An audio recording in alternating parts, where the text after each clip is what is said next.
75वें गणतंत्र दिवस के इस शुभ अवसर पर सभी उपस्थित नागरिकों को ढेर सारी शुभकामनाएं और बधाइयाँ। मंच पर विराजमान सभी महानुभाव, यहाँ पर उपस्थित सभी बुजुर्ग, सभी महिलाएं, हमारे प्रेस बंधु और प्यारे बच्चों, जैसा कि आप सभी को विदित है कि आज हम अपना 75वां गणतंत्र दिवस मना रहे हैं। और गणतंत्र दिवस मनाने के पीछे का जो उद्देश्य है, हम बचपन से इस दिवस को मनाते आ रहे हैं। हमारे जहन में ये बात बचपन से ही है कि भले ही हमारा देश 15 अगस्त 1947 को आज़ाद हो गया था, परंतु देश को एक सुव्यवस्थित तरीके से चलाने के लिए जिस एक दस्तावेज की जरूरत होती है, जिसको लॉ ऑफ लैंड भी कहा जाता है, कॉन्स्टिट्यूशन, वो हमारे पास नहीं था। उस सुव्यवस्थित तरीके से चलाने के लिए हमने विभिन्न देशों के संविधानों का अध्ययन किया और जितने भी संविधान निर्माता हैं, डॉक्टर भीमराव अंबेडकर की अध्यक्षता में सभी मुल्कों की जो अच्छी अच्छी बातें थी, उन सबको संजोकर 2 वर्ष 11 महीने 18 दिन की मेहनत के बाद फाइनली हमने 26 जनवरी 1950 को अपना संविधान लागू किया, अपनाया और इस देश को एक गणतंत्र गणराज्य के रूप में, सबसे बड़े गणतंत्र गणराज्य के रूप में आगे विकसित करने का उद्देश्य हमने, हमारे जो उस टाइम के संविधान निर्माता थे, नेता थे और इस देश के नागरिक थे, उन्होंने ये प्रण लिया। आपको सभी को विदित ही है कि जब हमारा देश आजाद हुआ और उसके बाद जब 1950 हमारा देश गणतंत्र बना, उस समय हमारा देश गरीबी वो निरक्षरता के जाल में फंसा हुआ था। हमारे देश की जो साक्षरता दर है उस टाइम लगभग 7 से 8% के बीच में थी। और हम जितने भी नागरिक हैं, अपने उन सभी स्वतंत्रता सेनानियों और संविधान निर्माता और उसके बाद इस देश को चलाने वाले सभी नेताओं, प्रशासकों, सभी इंजीनियर्स और हर एक उस देश के नागरिक के धन्यवादी हैं जिन्होंने देश को 7 दशकों की मेहनत के बाद आज यहां पर लाके खड़ा किया है कि हम चांद के ऊपर भी पहुंच गए। आज हमारा देश विकसित देश बनने की कगार पर आ खड़ा हुआ है। हमारा देश आज के दौर में विश्व की 5वीं सबसे बड़ी अर्थव्यवस्था है और सबसे फास्टेस्ट ग्रोइंग अर्थव्यवस्था है पूरे विश्व की। आज हमारा देश डिजिटल ट्रांजैक्शन जितना अमेरिका 3 साल में करता है, हमारा देश वो 1 महीने में करता है। आज हमारा देश एक परमाणु विकसित देश बन गया है। इसका श्रेय जाता है तो आप लोगों की, हर एक किसान की, हर एक मजदूर की, हर एक शिक्षक की, हर एक सैनिक की, हर एक पुलिस बल की, हर एक हमारे प्रेस बंधु की, हर एक इंजीनियर्स की, हर एक प्रशासक की और इस देश के सभी नागरिकों को जाता है जिन्होंने अपनी मेहनत से इस देश को विकसित करने में, इस देश को आगे लाने में रात भर मेहनत की है।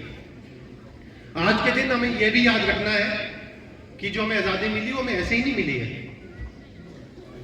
कई लोगों ने, कई वीर जवानों ने, कई स्वतंत्रता सेनानियों ने अपने प्राणों की आहुति दी है। उन्होंने जो भी तरीका अपनाया होगा, हिंसा का या अहिंसा का, वो उस दौर के हिसाब से उपयुक्त था और इतने लंबे संघर्ष के बाद इस देश को आजादी दिलाई। उनके उस अद्भुत कारनामे को आज हमें याद करना है और उनके जो जीवन के जो प्रेरणा थी उसको अपने जीवन में अपनाना है। आज भी हमारे देश में भले हम आजाद हो गए हैं, परंतु आज भी हमारे देश में हिंसा, बेरोजगारी, गरीबी, आतंकवाद, भ्रष्टाचार का बोलबाला है। अगर इसको खत्म करना है तो सबसे पहले इस देश के हर एक नागरिक को आगे आना होगा। हमें सेल्फ सेंट्रिक अप्रोच छोड़कर देश के लिए कुछ कर गुजरने का प्रण अपने जीवन में लाना होगा। आज भी हम देखते हैं हमारी छोटी छोटी बुराइयां हमारे समाज में हैं। जब उन बुराइयों के ऊपर चर्चा होती है तो हम हमेशा उसका जो जिम्मेवारी है या तो शासन प्रशासन के ऊपर डाल लेते हैं या किसी तीसरे व्यक्ति के ऊपर डाल लेते हैं।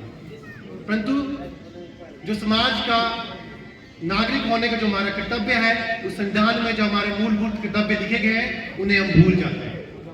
हम पिछले कई दिनों से देख रहे हैं हमारे इस क्षेत्र में ही जो हमारे वातावरण को इतना नुकसान हो रहा है, जंगलों में आग लग रही है, परंतु उसके ऊपर कोई भी बात करने के लिए तैयार नहीं है, उसकी शिकायत करने के लिए कोई भी सामने नहीं आता है।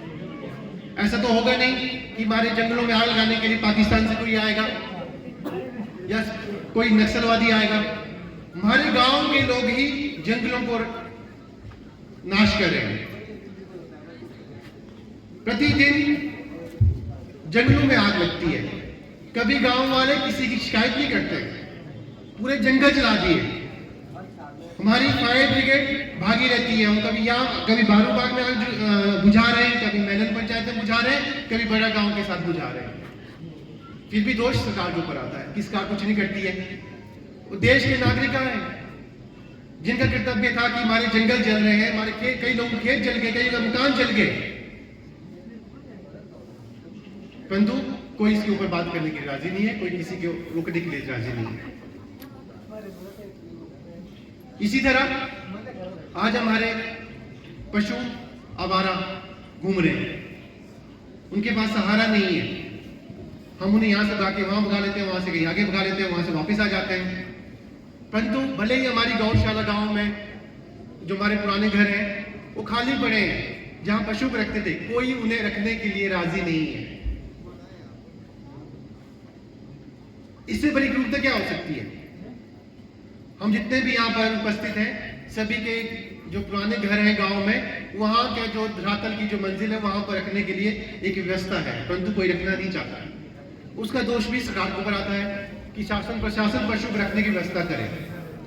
लोग बड़े खुले दिल से बोलते हैं कि हमारी गाय का बछड़ा हुआ है, उससे हमने भेजा, उसको रखना नहीं है। कौन सा कानून कहता है कि उसको रखने का, उसे आप नहीं रखेंगे? ये भी हमारा एक कर्तव्य है। हमारी गाय, उसके जो बछड़े है बछड़ी है, उसको रखने का कर्तव्य भी हमारा है और उनका पालन पोषण करना भी हमारा ही दायित्व है। ये कुछ ऐसी मूलभूत समस्याएं हैं जिससे आज हमारा पूरा समाज जूझ रहा है। आज इस शुभ व ऐतिहासिक अवसर पर मेरा सभी जनमानस से बस एक ही आग्रह है कि चांद पर पहुंचने का, परमाणु विकसित देश होने का जो हमारा सपना है, सही मायने में तभी साकार माना जाएगा जब हम इन मूलभूत समस्याओं का अपने स्तर पर निदान निकालेंगे, क्योंकि इनका निदान हमारे हाथों में ही है। ये हमारे द्वारा उत्पन्न की गई समस्याएं हैं। मैं ज्यादा ना कहता हुआ आप सभी लोग इस शुभ अवसर पर इस ऐतिहासिक दरबार ग्राउंड में उपस्थित हुए, आज के इस समारोह के साक्षी बने। मंच पर विराजमान सभी महानुभावों का, आप सभी जनों का मैं दिल की गहराइयों से धन्यवाद करता हूं और सभी को फिर से गणतंत्र दिवस की हार्दिक व ढेर सारी शुभकामनाएं देता हूं। जय हिंद, जय भारत।